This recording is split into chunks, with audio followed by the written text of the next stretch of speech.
చంద్రబాబు నాయుడు గారికి ఒకటి చెప్పదలుచుకుంది. మా వాళ్ళందరూ ఒకసారి హైదరాబాద్ కు వచ్చారు. చెలో సెక్రటేరియట్ అంటే అక్కడికి వచ్చిన తర్వాత మీరు గుర్రాలతో తొక్కించారు, వాటర్ క్యానన్లతోటి వాళ్ళందరినీ చల్లా చెదురు చేశారు. మీరు ఈ రోజున కనుక గుర్రాలతో తొక్కించాలనే ప్రయత్నం చేస్తే ఒక్కొక్క మానవాడు ఒక ఏనుగై నిలబడతాడని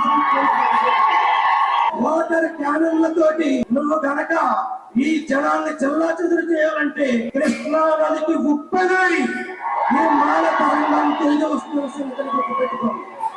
కాబట్టి సోదరులారా, మనకి సామాజిక చైతన్యం, రాజకీయ చైతన్యం, ఆర్థిక చైతన్యం నడిపించడానికి నా వంతు సహకారం నేను అందిస్తుంటాను. మీలో ఒక్కడిగా జీవిస్తుంటాను. మీ పేటలకు వస్తాను, మీ గ్రామాలకు వస్తాను. నన్ను వచ్చిన తర్వాత మీ ఇంట్లో కడుపులో పెట్టుకుని మీకు గంజి ఉంటే గంజి పెట్టండి, మజ్జిగుంటే మజ్జిగ పెట్టండి, పచ్చడి ఉంటే పచ్చడి పెట్టండి.